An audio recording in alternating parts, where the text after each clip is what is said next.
We continue in Shmuel Aleph, Perek Chav Beis. We are now on Pasuk Chav Aleph, and now we're going to cover a lot of ground today. Vayaged Evyasar LeDavid. Evyasar was one of the ones who escaped, the only one who escaped from the destruction of Nov. He informed David, Ki harag Shul eis kohanei Hashem. Shul killed the Kohanim of Hashem. Pasuk Chav Beis. Vayomer David leVyasar. David said to Evyasar, Yodati bayom hahu ki sham doeg ha'adomi. I knew on that day that Doeg was there, and I should have known better ki haged yagid l'Shaul, that he certainly would have told Shaul what he saw. And therefore, Anochi sabosi b'chol nefesh beis avicha. I am therefore responsible for all the souls of the house of your father. In other words, I am sort of a ktsas mezid, as the Malbim says, a little bit intentional. And I should have known better that he was going to do this. So I was the indirect cause of the death of your whole household. And the Malbim says, I need tzarech kapara, and I need kapara. As we'll see, Chazal say that through your Hashem said to David, through your hands Nov was killed. So therefore, David takes a bit of responsibility here. Pasuk Chav Gimel. Therefore, what is he going to do now? Shva iti, sit with me, stay with me. Al tira, don't be afraid. Ki asher yavakesh es nafshi, yavakesh es nafshecha. Because the one who's seeking out my soul is also seeking out your soul. In other words, in terms of danger, I am the one who's really in danger, and you happen to also be in danger because of me. But if you're going to run anywhere else, you're just as much in danger. In other words, don't think if you're going to not be with me, you're going to be safe. Because the one who wants to kill me wants to kill you too. Of course, I'm the one who's more responsible for your being in danger. But be that as it may, so it's no worse. You're no worse off staying with me, because even if you're not with me, he's going to want to kill you, because I'm the source of why he wants us put to death, and you become adjunct to that, and therefore you might as well stay with me. But on the other hand, he says, Ki mishmeres atah imadi. You will be a protection with me. What does that mean? The Malbim explains that Hashem, in terms of protection, in terms of fault, I'm the one who's the primary fault, and you're supplementary. But in terms of protection, Hashem will protect you more essentially, since you are a Kohen and you serve Hashem. And therefore, supplementary, Hashem will watch me, since I am supplementary to you. And therefore, even though you are supplementary to me in terms of being in danger, but the main salvation will come from you. And therefore, don't be afraid. Okay, that's the end of that chapter. Now I move on to another chapter in David's life, the never dull life of David HaMelech. Perek Chav Gimel, Pasuk Aleph. We can really do the whole chapter today, because there's not a lot on it per se. Vayagidu LeDavid le'mor. Now, interestingly enough, David is informed, Hinei Plishtim nilchamim b'Ke'ilah, that the Plishtim are waging war in the city of Ke'ilah. Vehema shosim es hagranos, and they are destroying the granaries. So Malbim explains what's going on over here, that, and he goes through a lot of grammar over here in terms of a couple words over here. However, they say that this city of Ke'ilah was a border town, and it seems that this event happened on Shabbos, and we're dealing with a border town that's being attacked. You have to, that's great sakanas nefashos for the entire country. And therefore, you have to do what you can in terms of Chilul Shabbos to protect the country, even if they're only going for matters of straw and teven and kash, straw and stubble. In other words, they're not coming to kill people, and they're just making trouble. A border town has special halachas regarding Eretz Yisrael that we have to make sure that they're protected well, and therefore. David hears about this. Now the Malbim makes a lot of grammar notations over here. First of all, it says Lochem, they're nilchamim b'Ke'ilah. Now you can you'll find in Tanakh when people go to war, it says it'll go to war either be or al. It could be, you could be fighting al kehila or bit kehila. So if Malm says, wherever you'll find it says al on the city, it means they want to conquer the whole city and destroy the whole city. But if you're waging war bih in a city, he's going into the city and you're going to be fighting with the people. And therefore it says nilchamim bit ki'ila and not al ki'ila. So it means they didn't come to destroy the walls, but there was going to be some fighting with the people. And also another expression, the difference between the word bozes and shoses, which both appear to mean plunder. When you're bozes, you're plundering because you want to do it for your own benefit. When you use the word shoses, it means you want to plunder, meaning to destroy, just to destroy, for the sake of destroying, and not for any of your material benefit. And therefore, when it says over here, vehema shosim, it means that they're just going to destroy some of the stuff, and it's just for the straw and the stubble, and that's it. Be that as it may, they're starting up with the people of Keilah, and David finds out about this. Now you'd figure at this point in time, David has enough troubles of his own. I mean, he's on the run. He needs to be staying safely, hiding wherever he is. You having trouble finding the place? No, it doesn't matter. I'll find out. I'm getting there. We're so far in this book, I didn't realize. Chapter 22, chapter 23. 23, yeah. Chapter 23, verse 2. Okay, Pasuk Beis. So, Vayishal David v'Hashem lemor. David now inquires of Hashem. Haylech v'hikesi v'plishtim ha'ela. Should I go and hit the Plishtim? Should I wage war against the Plishtim? Pasuk, still in the same pasuk. Vayomer Hashem el David. Hashem says to David, Lech, go. V'hikisa v'plishtim, and hit the Plishtim. V'hoshata es Keilah, and you will save Keilah. It's incredible David's virtues, that he cares about the Jews, and you'll see what happens. Pasuk Gimel, Vayomru anshe David elav. Now remember, David has his band of fellows with him. So the men with David, they say to him, Hinei anachnu fo b'Yehuda yireim. We are over here in Yehuda, and we are afraid. V'af kinei lech Keilah el marchos plishtim. And you're suggesting that we should also go to Keilah to battle the Plishti soldiers.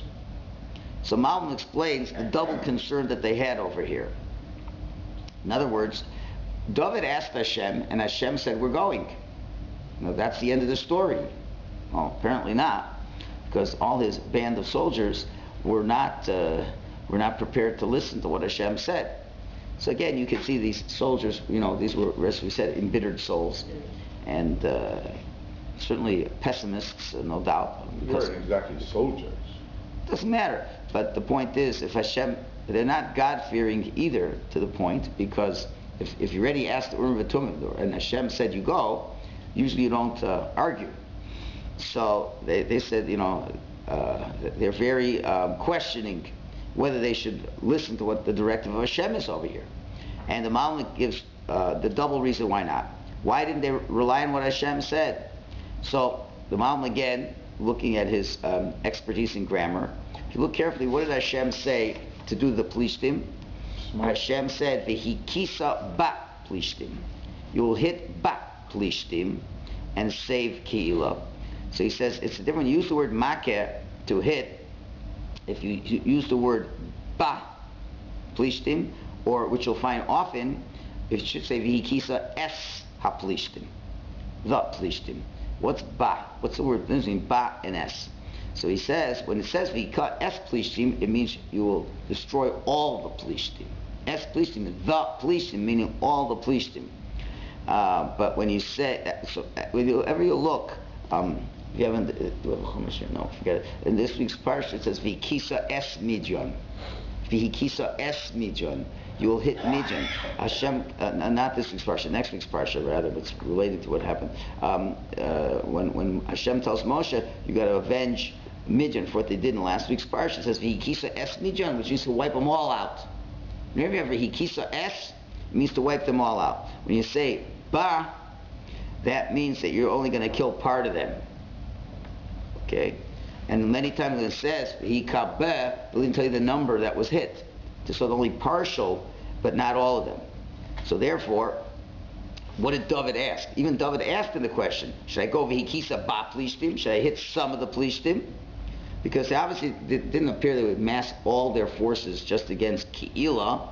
So he understood they probably, it was only part of their forces, and that's what Hashem answered. That you'll destroy part of them. So what's the problem? You only destroy part of them? If you don't destroy part of them, then the other plishtim will come after you. Never finish. You attack some of the plishtim, so then the rest of the plishtim are going to go after David. It's bad enough he's got Shul on his tail. He's now going to have to take on the plishtim. Even if he wins, the plishtim are going to go after him. And more than that, Hashem didn't really get into any detail what's going to happen. It just said, what did Hashem say? Hit the plishtim, v'oshatas Ke'ilah, and you will save Ke'ilah. But Hashem did not say anything about doing any miracles for them, right? He didn't say, for example, I will give them into your hands, which is one of the common expressions. I will give them into your hands, which would then imply, things will happen miraculously over here. Didn't do that. Just say you'll attack them in terms of normal war, and you will hit them in terms of normal war. And they also didn't say if they're going to return in peace back to Ke'ilah. Could be we're going to lose a lot of troops in this battle. So that's where they say, we are here now. And over here there are two virtues for us staying over here. Number one, we're alone. Nobody's surrounding us. Nobody knows where we're at. We don't have anybody, no enemies right now. And we have Shul, but Shul doesn't know where we are. And we're also in Yehuda, which is friendly territory. It's our Shevet. And still in all, we're afraid. Even without, somebody right on our tail right now, and we're in friendly area, we're still afraid. So how we're going to go to Ke'ilah, which is not part of Yehuda, it's a border town, and we're going to take on the Plishti forces. That's going to be a war from the outside, as it were. So, that doesn't make a lot of sense. So, look at this. So because of this, now David had options. He could have said, this is what Hashem said, we're going to go. Very interesting. It's kind of interesting. Like you figure, how often do you go to God and ask Him a question? But in Pasuk Daled, Vayosef od David lishol b'Hashem. So David asks again from Hashem. He says, Hashem, I'm really sorry to ask you again, but my soldiers are very much afraid, and we'd like a little bit more guarantees. Vayanev Hashem, and Hashem answers him. Vayomer kum reid Ke'ilah. Now look at the wording over here now. He says, now get up, go down to Ke'ilah, for Hashem, because I have given es plishtim biyadecha. Look at the different wording now. First, it's no sein biyadecha. I put them in your hands, which suggests more of a miraculous response. And it's es plishtim, which means destroy out all the plishtim. So that's so he's saying, like, don't be afraid, because it's these two aspects that I've understood. Now that's almost going to be a little difficult to understand, as even though they do destroy them, they don't destroy all the plishtim. So it's hard to understand what he means on that part. But I guess maybe you'll give a significant enough blow against the plishtim. It's as if you destroyed all the plishtim, because we don't find the plishtim going looking for David after this. The only one looking for David after that is Shul. So he's okay. In other words, there'll be no negative ramifications from destroying the plishtim. You'll be fine, and everybody else will be fine.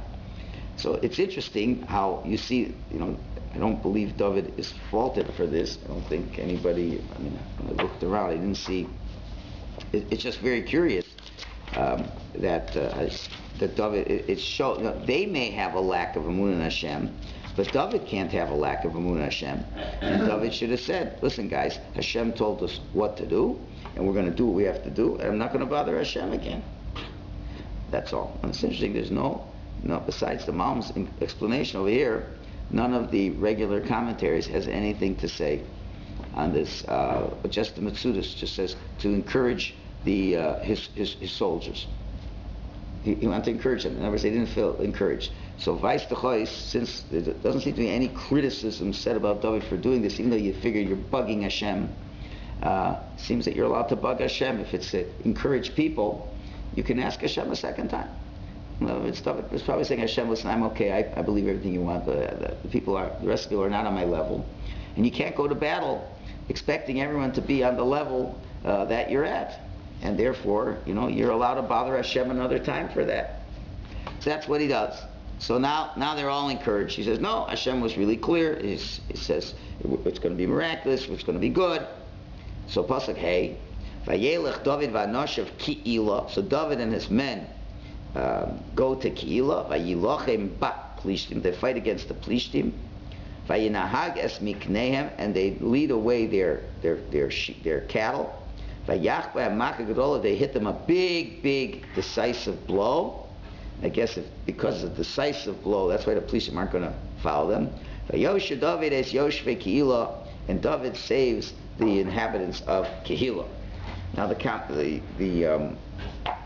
Radak explains what's going on the sheep, where the sheep come from over here. Who was talking about sheep? So he explains that when David was hitting the Plishtim, such a big hitting, he was running after them, and the Plishtim were fleeing back to the land of the Plishtim. So you're going back to the land of the Plishtim. So once he's there already, he took some of the cattle. He plundered some of their cattle, because we go back to where their civilization is. That's where their cattle is. So he even got some cattle, which I'm sure he could have used. Okay. Actually, he chased them out of the place where they were, in other words. Right, and he chased them all the way back to the Plishti habitation. And once he did that, he took some of the cattle, some of their cattle also. Now, Pasuk Vav seems to be a non sequitur. In case you're wondering, how was David able to ask Hashem? How was he able to ask Hashem? Because where was the asking of Hashem? In Nov, when he asked Achimelech. But Nov's all been destroyed. So how is he able to ask Hashem? So Pasuk Vav, as a postscript, says, Vahi bivrach Evyasar ben Achimelech el David Kilo. It was when Evyasar, the son of Ahimelech, ran to David to Ke'ilah. I have to explain all this. All the wording doesn't fit in so well. Ephod Yorad Biyado. The ephod, which on the other side, which holds the Urim V'Tumim, the breastplate, came down in his hand. So the Malbim explains that this is what the pasuk is answering over here. When Evyasar ran away, even though he wasn't planning on taking the ephod, somehow, b'ashkachas Hashem, through Hashem's divine intervention, somehow, he took it along with him. He may not have realized it or whatever, and the whole purpose was to save Ke'ilah. And that's why, even though it says when Evyasar ran to David, why did have the word Ke'ilah? David was not in Ke'ilah. David was hiding in a hideout somewhere in Shevet Yehuda. So when he ran to Ke'ilah, it means to say that he ran away. The ephod, miraculously went with him, and the whole purpose of that was in order to save the city of Ke'ilah. And it seems from the Malbim that if there would not have been the Urim V'Tumim, David would not have asked, and David would not have gone, because really that's a tremendous pikuach nefesh, a tremendous sakonas nefashos rather. It would be a tremendous risk to his life, as the soldiers were suggesting. This is crazy. We're going to risk our lives. It's hard enough as it is. And certainly Mitzad Adin, David HaMelech was not required to go. David HaMelech says, what am I getting involved with Keilah? Let Shaul take care of it. I mean, did anybody remember, Shaul is the king still, and Shaul is still able to fight wars against the Plishtim. We haven't seen any negative aspects to Shaul's ability to fight the Plishtim. And David could have said, it's not my responsibility. And certainly, had Evyasar not been with him with the Urim V'Tumim, it's not something you could take on your own.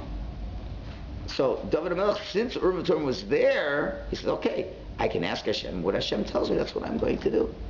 And even though it wasn't the logical thing to do, but if Hashem says to do it, then of course you do it then. So what does it come out? The way the Malbim is explaining this pasuk, what does it come out? That how was Ke'ilah able to be saved? Only at the expense of the destruction of Nov. Let's try to turn the clock back on time for a minute.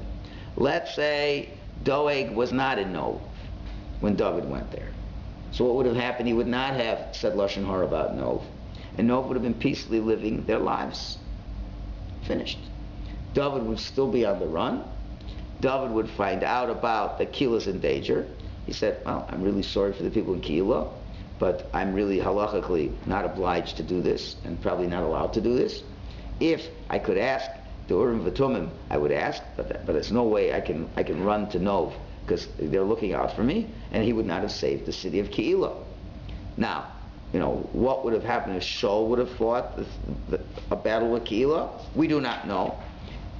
Truth of the matter is, if I'm not mistaken, my memory serves me here, I don't know if Shul, when was the last time Shul had a battle with the Plishtim himself? Don't know, I don't recall anyone. Really, since the battle of, even though there was battles with the Plishtim, was together with David. They fought together with David. So you could say the schus of David could have helped him. But Shul fighting alone, because you see, I'm saying since Amalek, well, I have to remember, maybe there was a few more, I don't recall. But everything's been, David has been really dealing with the Plishtim. Since his downfall with the Plishtim, he has not been such a successful warrior on his own. Could very well have been that Shul either would not have been successful against Keila or would not have fought. I don't know. But it seems the way the Malbim is saying it, that Hashem wanted Keila to be saved. And so part of God's grand plan of things, remember there's a lot of, when you look at any one event, there's so many calculations involved. Remember, we already explained that what did the city of Nov do to deserve to die? We already brought down from the Chazal, they were descendants of Eli. And as descendants of Eli, they were not meant to live very long. So they already were earmarked for death, premature death. But as we said last Shabbos, with all the bad that exists in the world, there's good that's meant to come out of it. So the good that came out of it was the city of Keila was saved by David HaMelech. So that comes out of that. The Radak just adds one more point of how this Urim V'Tumim came with him. It seems that Yasser, you have to remember, Yasser, to save his neck, was running like crazy. So he took all his garments, his clothes, whatever. Sometimes he's running out, if God forbid there's a fire, and you have to get out of the house fast. Let me just take something with me, right? Take my jewels, take something. So he just grabbed what he had, and it just fortunately happened. He happened to grab the ephod. He happened to grab the Urim V'Tumim. He wasn't even intending on grabbing the Urim V'Tumim. He just grabbed what was close to him in his hand, and went and took it, and that's how he got the Urim V'Tumim. So. Reading a separate thing, but there's a mitzvah that you can't separate the ephod and the chashav. So you got to keep it together. Keep it together. So I guess if you take that, you take that. So anyway, so it comes out, interesting. Like salvation comes almost like, without much forethought. In other words, without taking the Urim V'Tumim, David would not have gone to Keila, and the whole taking of that Urim V'Tumim. It was under such unusual circumstances that Nov gets killed out. Avyash is running for his life, and his running just grabs something. It just happens to be the Urim V'Tumim that he grabs. It's all part of the way Hashem runs the world.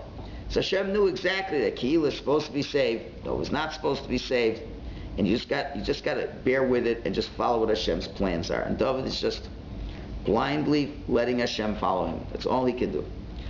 And of course, our good rule, no good deed goes unpunished. So Pasuk Zayin, Vayugad l'Shol kiva David Keila.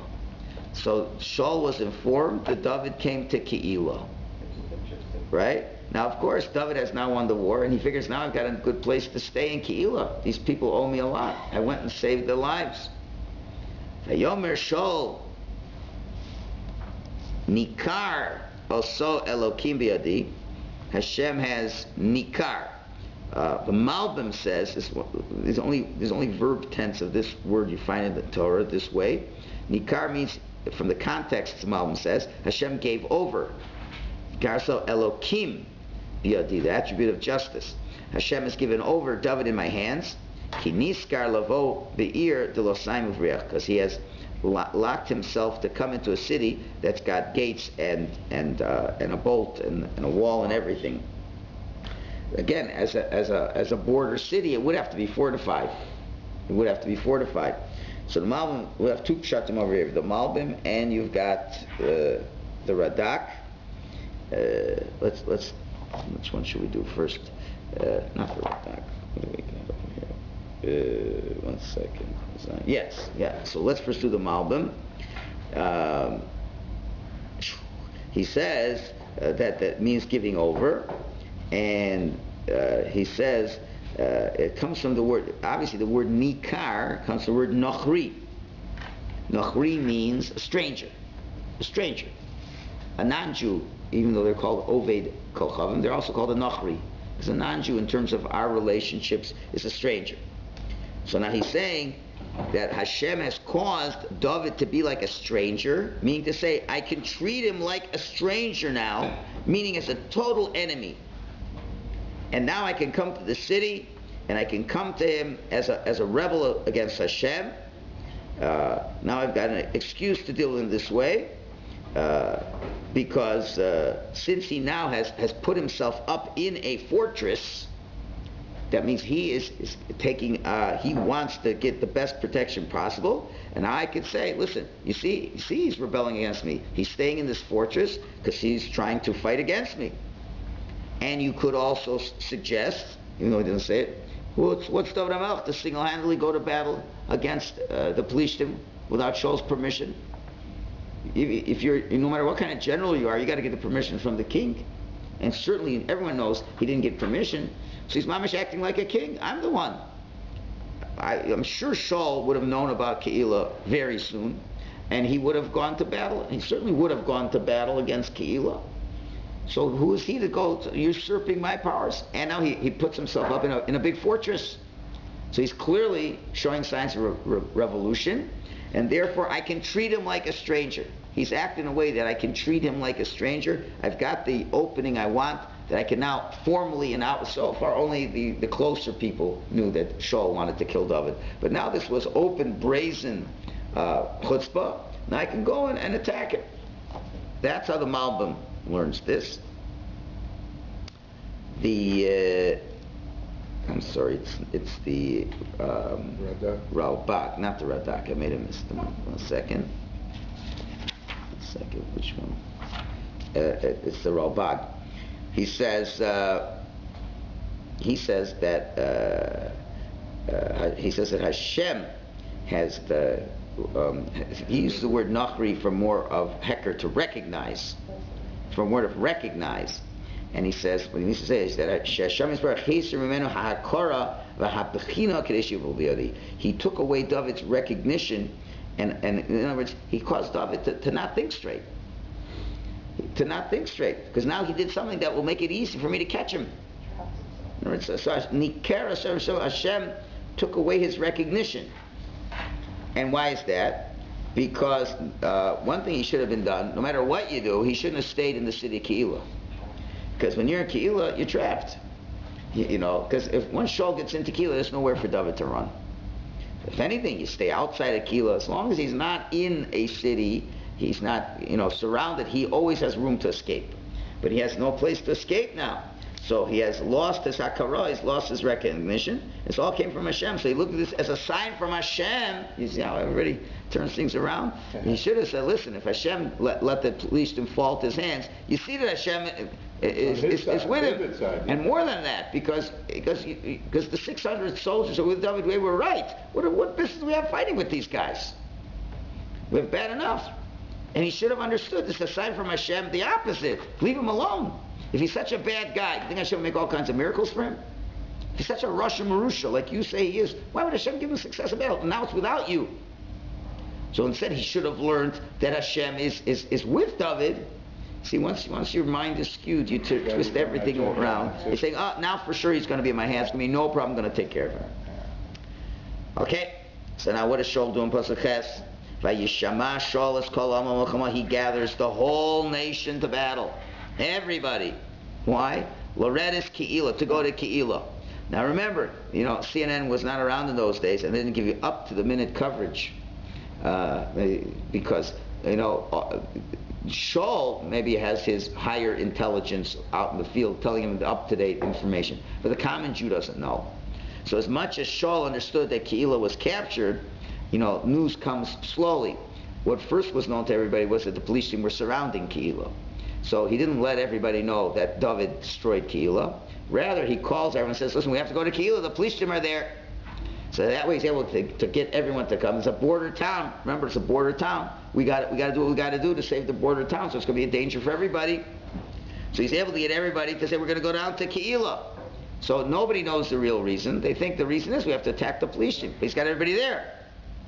But really it was Latsur el David vel Anashav, to surround and lay siege on David and his men. That was his real reason. This is the way the Malbim explains. And that was his excuse. If he would have told everybody, let's gather up against David, it would not have been everybody united under that banner necessarily. So he says, we got to attack the police in Keilah. Once he's in Keilah, then he figures when everybody's there, he says, what's going on? Look what happened. We were told that they were in great danger. Where are all the police? What's this? David went on his own to this? Oh, now he has that opening, and now he's got the whole nation there on his side. It would be very easy to get David handed over to him. That was his plan.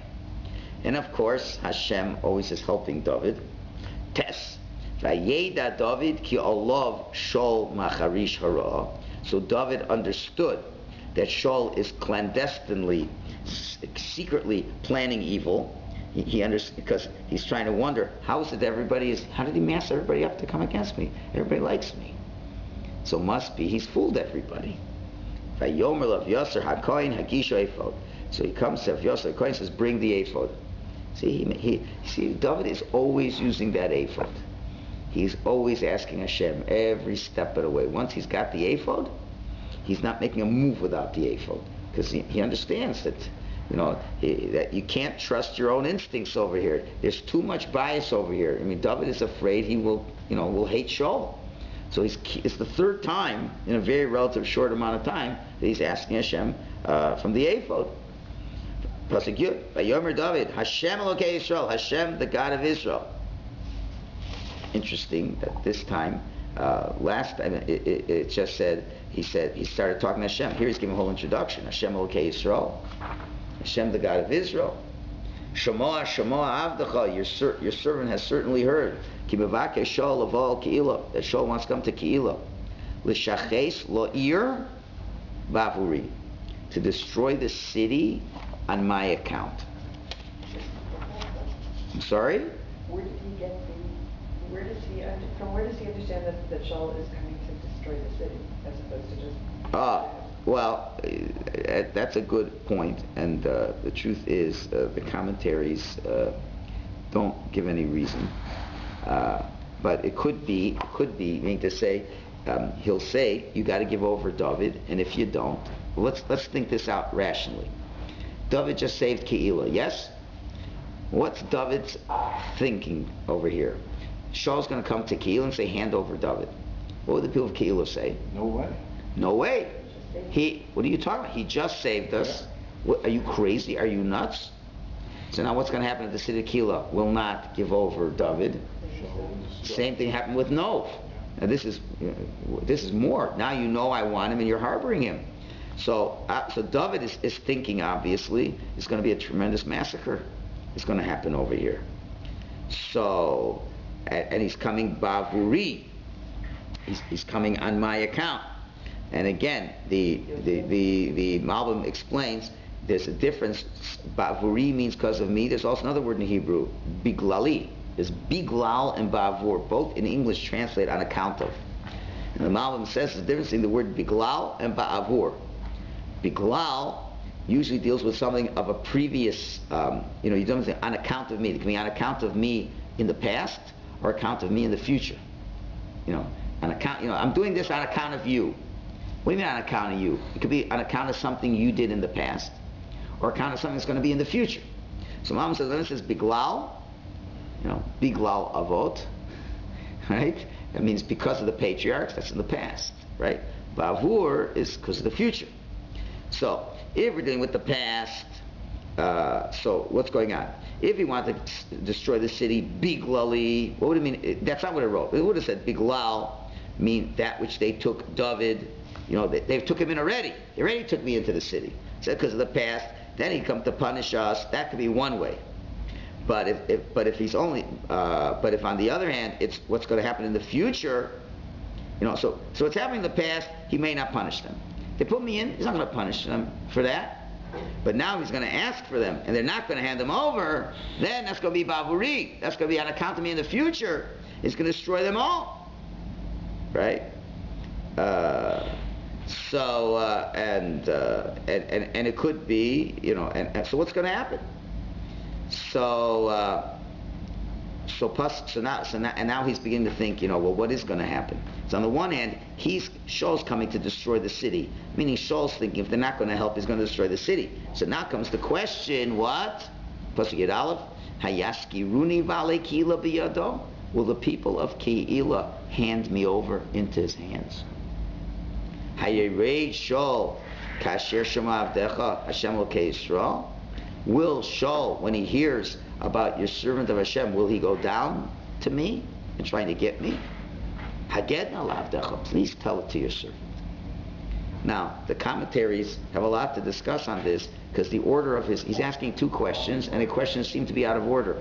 The question first should have been, is Shaul going to go down to the city, and then will they give me over? Right. But that's not the order he says. He says, Hayaskiruni vale Keilah biyado? Will the people of Keilah hand me over in his hands? And then it says, and when Shaul hears about this, is he going to go down to want me to take me? Hayomer Hashem said, Yered, he's going to go down. Well, it's still not helping David at all.